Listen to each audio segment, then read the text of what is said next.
Ya, langkah Presiden Joko Widodo untuk segera memindahkan ibu kota memasuki babak yang baru, Presiden telah mengantongi calon nama-nama yang akan menjadi CEO ibu kota baru memimpin kepala badan otoritas ibu kota negara. Tadi ya ada 4 nama, ada Abdullah Azhar Anas dan sejumlah nama, termasuk juga soal nama Ahok misalnya.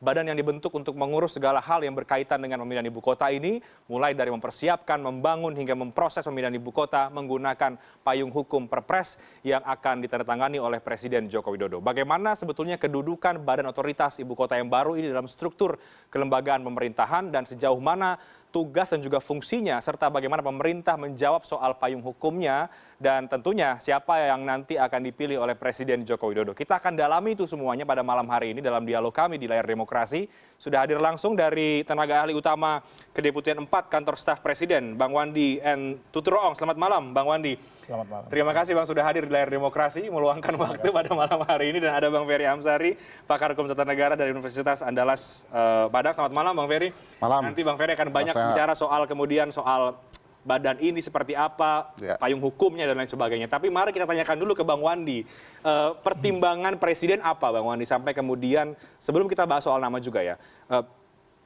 membuat atau membentuk satu badan khusus kan ini kan, badan khusus untuk menyiapkan segala sesuatu untuk perpindahan ibu kota negara.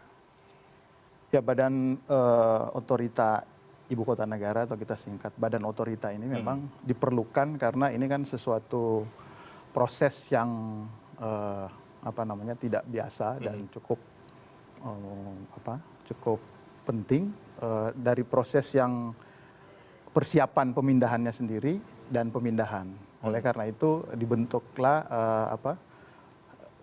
badan otoritas sebagai pelaksana. Jadi pelaksana karena ada banyak sekali hal yang harus dilakukan sebetulnya mulai dari persiapan aspek regulasinya. Sebetulnya ada RUU dan ada juga Perpres. Dan kemudian aspek-aspek teknis mulai dari master plan yang sekarang masih sedang digodok. Lalu kemudian master plan-nya termasuk juga nanti bagaimana menerapkan desain yang sudah sempat dilemparkan kepada publik, itu tentu butuh banyak butuh orkestrasi. Nah, oleh sebab itu kan kalau kita menjalankan ya sama saja seperti di kantor sebetulnya. Kita memiliki banyak divisi misalnya, kita memiliki banyak departemen dan untuk supaya departemen-departemen itu bisa berjalan baik, efektif dan efisien, maka diperlukanlah sebuah institusi atau kerangka kelembagaan. Nah, dalam hal ini yang kita sebut dengan badan otorita IKN. Oke. Jadi ini akan menjadi leading sektor atau seperti apa posisinya nanti kalau kemudian ini kan akan mengurusi segala hal untuk perpindahan ibu kota negara begitu kan. Sementara kan selama ini kan masih bergerak masing-masing begitu. Ini akan posisinya akan seperti apa? Sebetulnya tidak bergerak masing-masing. Ini hal yang baru ya. Memang desain perencanaan awal itu banyak dikoordinasi oleh Bappenas selama ini dan sebetulnya kita sudah sejak beberapa bulan juga dilibatkan terus mengawal hal ini. Ada banyak kementerian dan lembaga, tetapi karena ini makin hari makin akan memasuki sebuah fase di mana dia akan harus lebih fokus implementasinya, maka kerangka kelembagaan badan otorita ini kemudian menjadi sangat penting dan strategis untuk segera didorong. Oke, bedanya dengan katakanlah Bappenas misalnya yang selama ini kita tahu ada di bawah Bappenas ya mungkin ya kalau kita bicara soal pindahan ibu kota negara sejak awal Pak Presiden mengumumkan itu kepada publik apa? Sebetulnya dia akan lebih fokus ya. Bappenas kan memang lembaga yang kita kenal untuk perencanaan dalam banyak hal. Nah, sekarang dengan adanya badan otorita ini, Bappenas tidak akan lagi terlalu Bappenas kan juga punya banyak pekerjaan yang lain ya, nyusun RPJMN, nanti juga ada rencana jangka panjang, RPJP dan sebagainya. Sehingga dengan adanya sebuah lembaga yang khusus menangani ini, maka kemudian efektivitas tadi dalam implementasinya termasuk dalam mengevaluasi progres yang akan dilakukan itu bisa dilakukan dalam kerangka pengelolaan yang lebih baik. Oke. Saya ke Bang Ferry. Bang Ferry, bagaimana Anda melihat ketika kemudian Presiden dalam langkah-langkah untuk memindahkan ibu kota dan terbaru kemudian membentuk badan otorita ya, badan khusus untuk mengurus segala sesuatu untuk pindah ibu kota negara. Apa yang Anda lihat dari situ? Ya pertama saya mau garis bawahi dulu. Saya termasuk orang yang setuju dengan ibu kota baru. Oke. Nah, loud and clear itu ya. Karena bagaimanapun sebuah negara yang ingin maju pasti berupaya mengembangkan negaranya. Salah satu gagasannya adalah ibu kota baru biasanya. Amerika kalau dicatat dari sejarahnya bahkan sudah lima kali pindah ya. Belanda juga, Malaysia yang dekat juga begitu. Nah, jadi tidak ada permasalahan dengan soal perpindahan ibu kota baru. Tapi ada problematika serius di soal prosedurnya, terutama di sisi norma pembentukannya. Sampai saat ini belum ada undang-undangnya itu. Lalu kemudian perpindahan ini dikelola dengan sebuah peraturan presiden.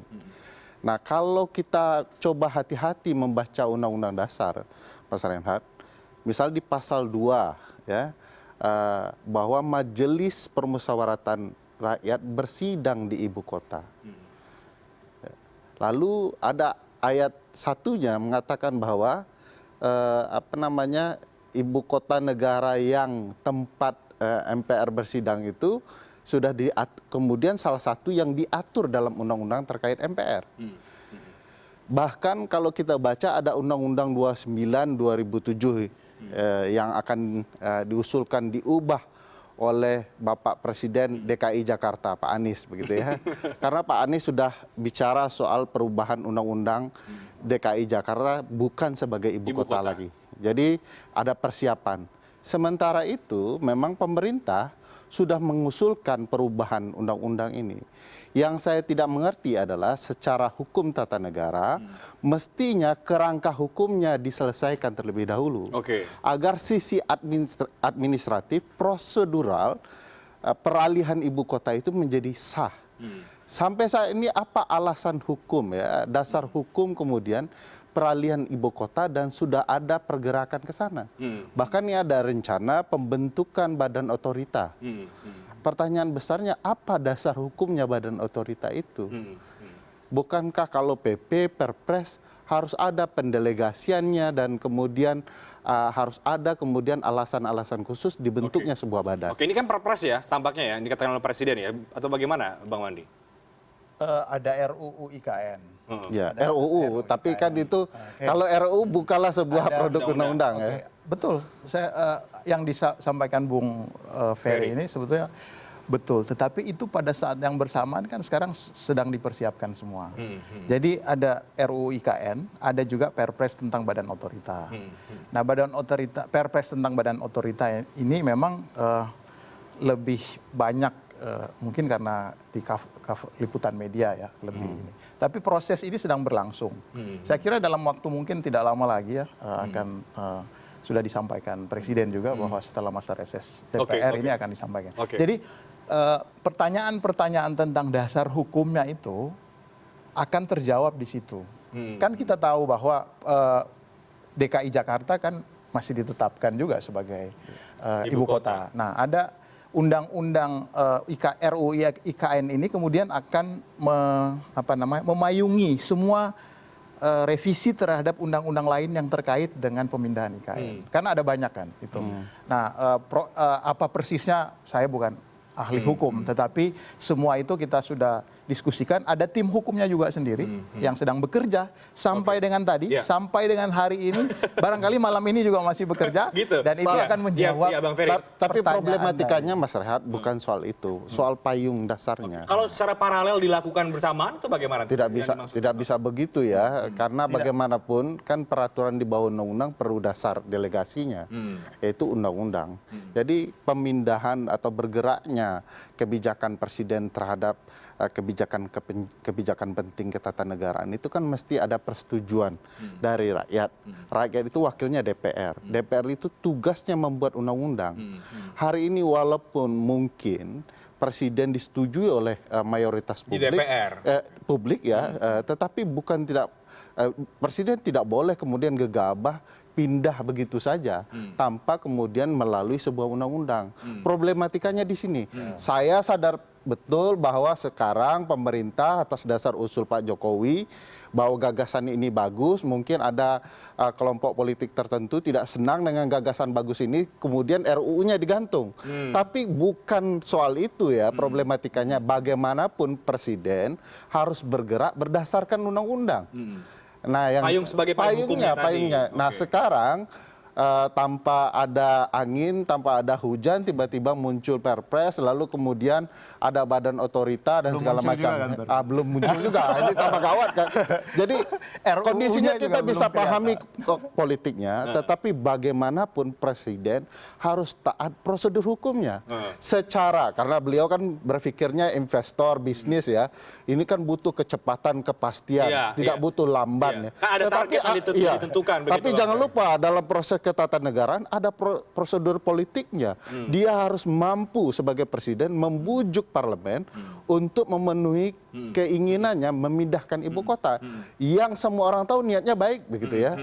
Nah, bagi saya itu saja problematikanya. Masa hanya karena kepentingan, saya boleh saja bilang sesuatu baik, Ya. tetapi kalau hukum belum berkata itu baik tidak boleh. Ada yang belum tuntas begitu. Nah, nanti dijawab oleh Bang Wandi. Kita break dulu. Bang Wandi udah mau jawab kayaknya. Tapi kita break dulu, nanti akan direspon. Kami akan segera kembali usai jeda berikut ini.